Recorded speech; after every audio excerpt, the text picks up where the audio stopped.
Bueno, regresamos hablando sobre la ley de Arizona, también sobre las cortes y la elección que vamos a tener el 14 de agosto. Una cosa que terminamos hablando, que ahora es cuando de verdad que se va a definir de un punto de vista legal cuáles son las implicaciones de la ley de Arizona.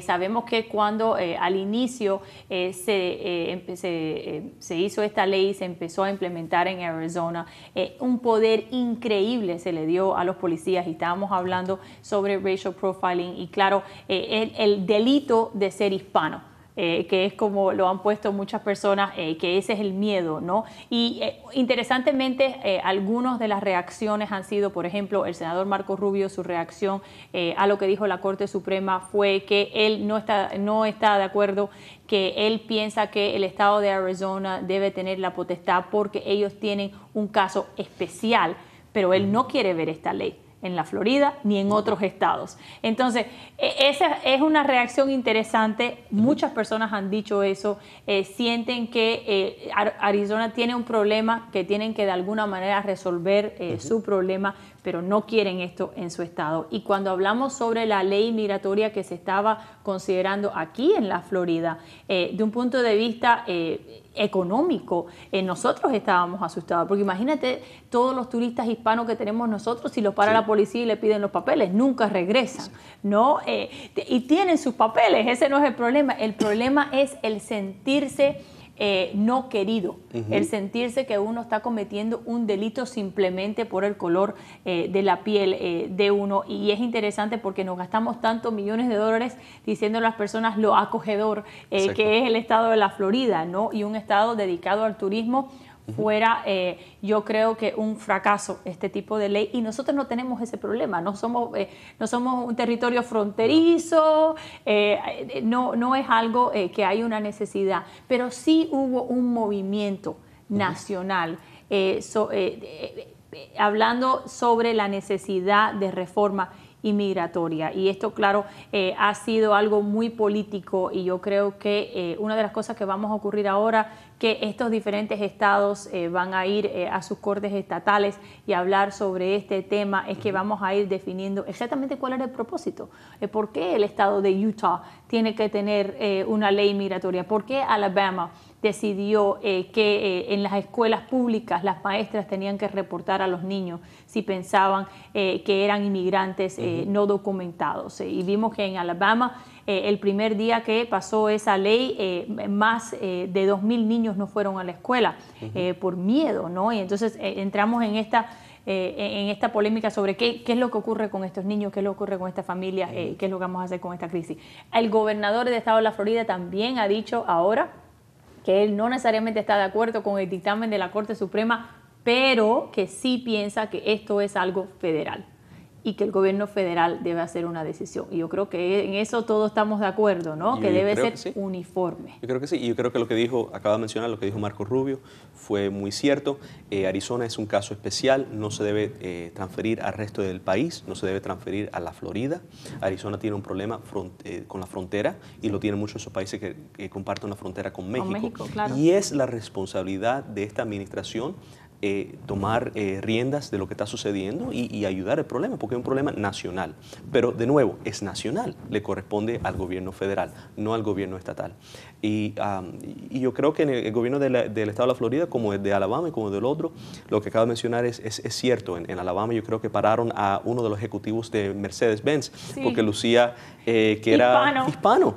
Y fue tremendo bochorno para este país que está tratando de atraer a otras inversiones internacionales. Y es interesante, yo lo dije cuando el gobernador tenía una posición diferente, yendo a Brasil a buscar negocio, y a Perú, y entonces hablando de una ley migratoria para pedirle a esas personas los papeles. Eso no tiene sentido. Eso no tiene sentido. Bueno, vamos de eso a la elección a los jueces. Eso va a ser el 14 de agosto. Muy importante. Pero quería hablar contigo porque sé que Saler ha tomado una iniciativa legislativa, ustedes tienen diferentes oportunidades para las personas oír qué es lo que tienen que decir estos jueces, ¿no? Como decimos nosotros, los abogados, más allá de la pancarta, ¿no? Porque muchas personas eso es lo único que conocen, que ven una pancarta con un nombre de un juez y se deciden que van a votar por ese juez. ¿Qué es lo que se le puede preguntar a los jueces? ¿Qué es lo que las personas deben saber de los jueces antes de elegirlos para esta posición que tú y yo sabemos que es tan importante? Yo creo que lo más importante es elegir un juez por su experiencia, por sus conocimientos, por su amor a la ley.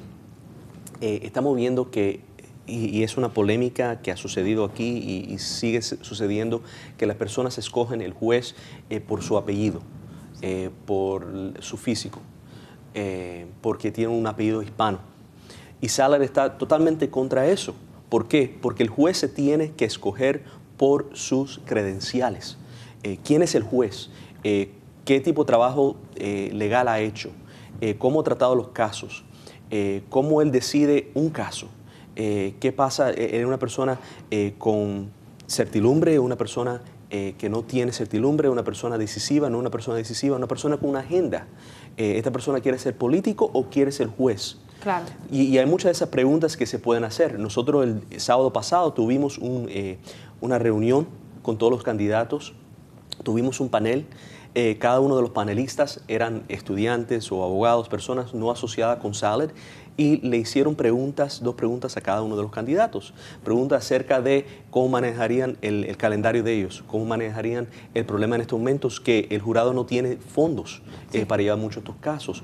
Como si una noche se ha quedado despierto porque han tomado una decisión y después han realizado que esa decisión no fue la correcta. ¿Cómo tratan ellos mismos con ese problema? Y esas preguntas lo que llegaban era ¿quién es esa persona? Realidad, ¿quién es ese juez?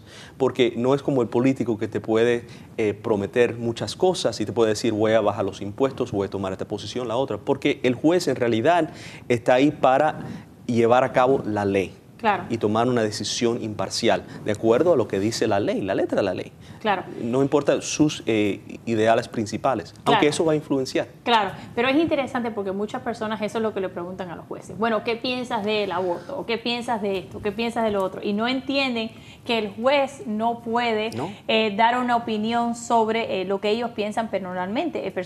Ellos están ahí para hacer una decisión basado en la ley. Pero lo que mencionaste de la experiencia, yo creo que es tan importante porque muchas personas no entienden cómo es que funciona nuestro sistema.